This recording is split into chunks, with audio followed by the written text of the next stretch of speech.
গত ভিডিওতে আমরা জেনেছি আমাদের চোখের নিচে কালো দাগ বা ডার্ক সার্কেল আসলে কেন হয়।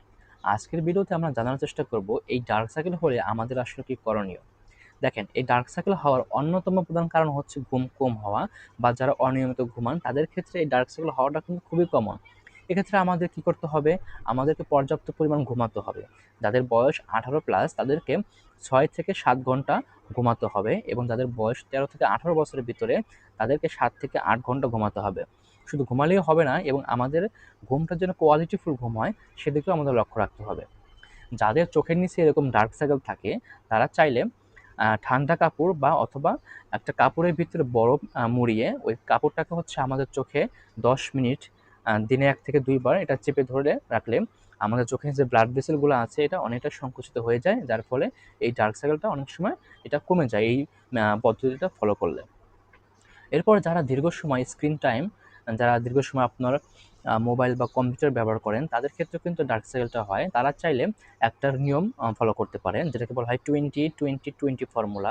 অর্থাৎ প্রতি 20 মিনিট পর পর আপনি 20 ফিট দূরে, অর্থাৎ আপনি মোবাইল বা কম্পিউটার থেকে 20 ফিট দূরে গিয়ে 20 সেকেন্ড অন্য কোনো কিছুর দিকে তাকিয়ে থাকেন। সেটা সবচেয়ে বেশি ভালো হয় যদি কোনো প্রাকৃতিক কোনো দৃশ্যের দিকে তাকিয়ে থাকেন। তাহলে আমাদের এই চোখের নিচে ডার্ক সার্কেলটা কিন্তু হওয়ার থেকে অনেকটাই রক্ষা পাবো আমরা।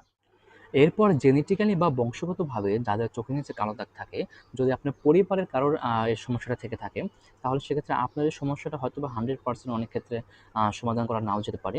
তবে আপনি চাইলে কিছু পদক্ষেপ গ্রহণ করতে পারেন, যার জন্য আপনার এই সমস্যাটার সমাধান হতে পারে। যেমন আপনি চাইলে ভিটামিন সি কন্টেইনিং খাবার অবশ্যই গ্রহণ করতে হবে, এবং হচ্ছে সানস্ক্রিন ইউজ করতে পারেন, এবং প্রপার ঘুমাতে পারেন। তাহলে হয়তোবা এই সমস্যাটা অনেক ক্ষেত্রে সমাধান হয়েও যেতে পারে।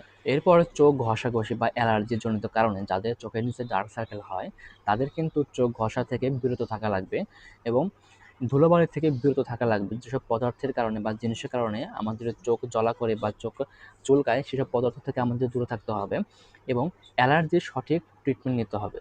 যার ফলে যদি আমরা সঠিক ট্রিটমেন্ট নিতে পারি তাহলে আমাদের অ্যালার্জি প্রবলেমটা দূর হয়ে যাবে, চোখও ঘষা লাগবে না, এবং যার ফলে চোখের নিচে ডার্ক সার্কেল থেকেও কিন্তু অনেকটা আমরা রক্ষা পেয়ে যাব। ডিহাইড্রেশন বা পানি শূন্যতার কারণে কিন্তু আমাদের চোখের নিচে কালো দাগ হয়।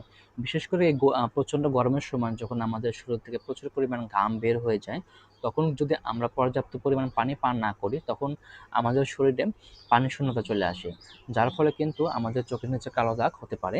এক্ষেত্রে আমাদের পর্যাপ্ত পরিমাণ পানি পান করতে হবে, এবং ফ্লুইড কন্টেইনিং যেসব খাবার বা ফল ফ্রুটস আছে, যেসব খাবারের ভিতরে প্রচুর পরিমাণ পানি থাকে ওইসব খাবারও কিন্তু আমাদের গ্রহণ করতে হবে। যাদের আয়রন ডেফিসিয়েন্সি বা অ্যানিমিয়া বা রক্ত স্বল্পতার কারণে চোখের নিচে কালো দাগ হয়, তাদের কিন্তু আয়রন রিচ ফুড, অর্থাৎ যেসব খাবারে প্রচুর পরিমাণ আয়রন থাকে ওইসব খাবার কিন্তু আমাদের গ্রহণ করতে হবে। যেমন কলিজা, সেটা হতে পারে মাছের কলিজা, মুরগির কলিজা বা গরু বা এরকম কলিজা আমরা খেতে পারি। তারপর হচ্ছে পালং শাক, কচুর শাক, ডাল, খেজুর, এরকম অনেক খাবার আছে যেসব খাবারে আয়রন থাকে বেশি, এসব খাবার আমাদের গ্রহণ করতে হবে।